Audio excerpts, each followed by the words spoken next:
So here many years ago, I had a marriage breakup and I couldn't figure it out. And I couldn't understand what was happening.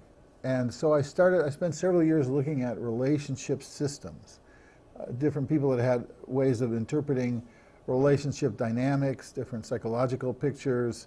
And I studied with this guy named Larry Byram who teaches relationships now in I think it's Boulder, but it used to be in Marin County. And sort of, he had some very interesting ideas about bonding and parental types. And so some of this I got started with him, and then I kind of re-engineered it going backward.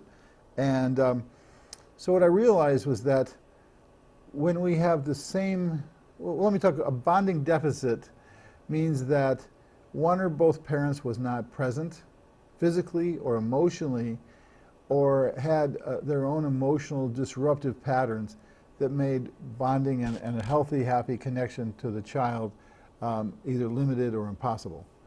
So there was a bonding deficit.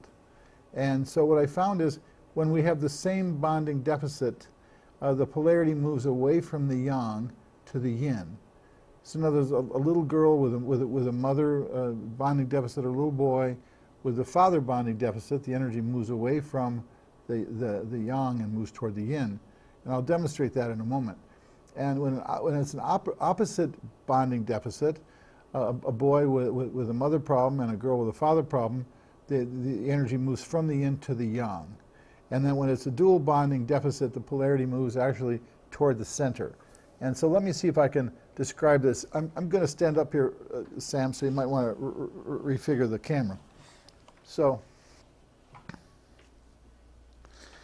if I'm in a yang stance, if I'm primarily polarized to yang, I'm going to be more, and listen to my voice, because my voice is going to change.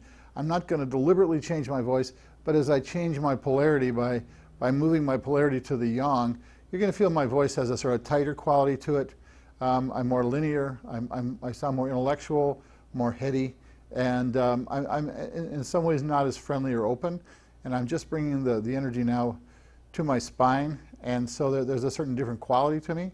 And now I'm going to bring the energy to my front, and again my voice is going to get a little softer, and I'm not changing my voice. What I'm responding to being in a more yin polarity.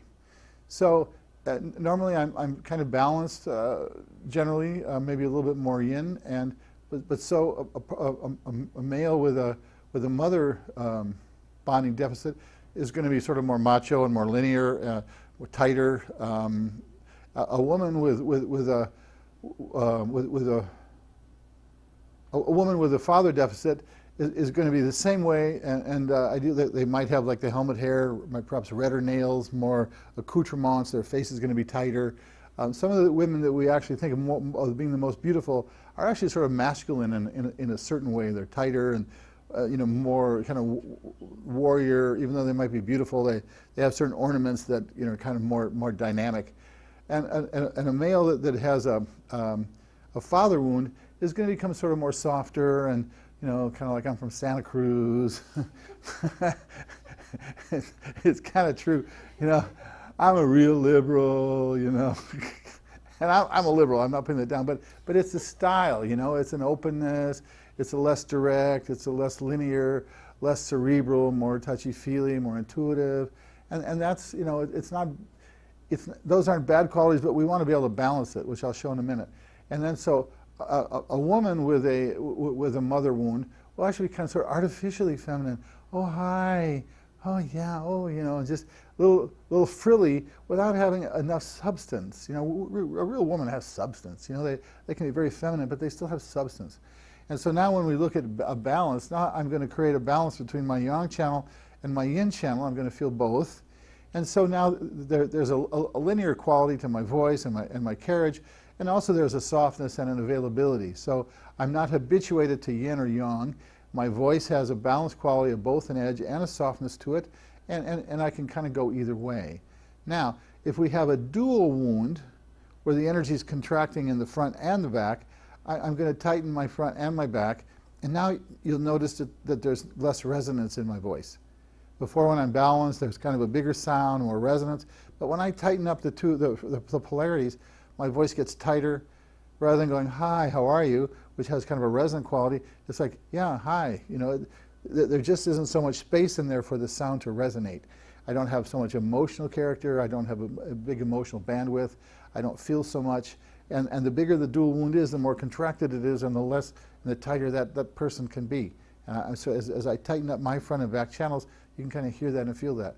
Excuse me. I don't like the last one. And now, as we begin to really do practice, and we begin to open up, and we begin to have this non-dual quality that comes up through the center of our body in the Chong channel. Let me see if I can get the Chong open a little more. Create some space. So now I'm relaxing the polarity of the front and the back, but now there's a certain open quality as I allow the Chong in the middle to have precedence. Okay? There's just a little different openness quality.